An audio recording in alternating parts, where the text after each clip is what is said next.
Nous voici dans la partie réservée aux voitures de l'époque d'André Citroën, avec notamment cette fameuse Tipa, la première voiture commercialisée par André Citroën en juillet 1919. Alors le but d'André Citroën, c'était de faire des voitures pour monsieur tout le monde, de démocratiser la voiture et de faire une voiture prête à l'emploi. Et cette fameuse Tipa, elle est prête à l'emploi, c'est-à-dire qu'elle a un démarreur électrique à pied, elle a des phares électriques, elle a une roue de secours, ce qui n'était pas forcément le cas de toutes les voitures à l'époque. Et c'est une voiture qui va vite avoir du succès et qui va lancer la carrière d'André Citroën et de la société.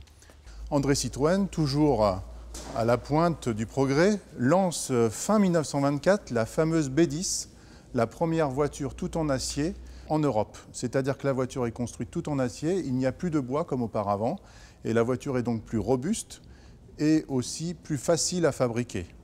Elle aura aussi un très grand succès et toutes les voitures adopteront cette technologie par la suite. Nous arrivons en 1928 à un tournant pour André Citroën puisque c'est l'apparition des fameuses C4 et C6, donc C4 moteur 4 cylindres et C6 moteur 6 cylindres. Nous avons ici la fameuse C6 qui a appartenu à Sacha Guitry. Sacha Guitry était vraiment un homme qui aimait beaucoup les voitures et notamment cette C6 parce que le moteur 6 cylindres était vraiment très silencieux, très souple et permettait à cette voiture d'avoir une bonne vitesse déjà pour l'époque. Et là, avec cette voiture, André Citroën rentre dans le haut de gamme.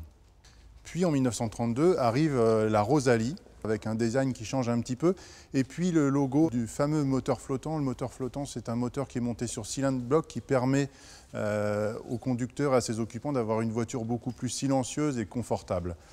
Enfin, une Rosalie de 1936, de fin de vie de la Rosalie, avec cette fameuse calandre inclinée qu'on appelait la Rosalie NH pour nouvel habillage.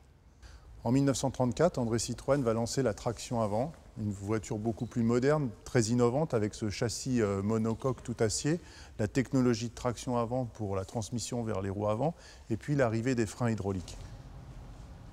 La traction avant marque la fin de la période d'avant-guerre, la période d'André Citroën, même si elle a été produite après-guerre, comme ces véhicules qui sont ici présents.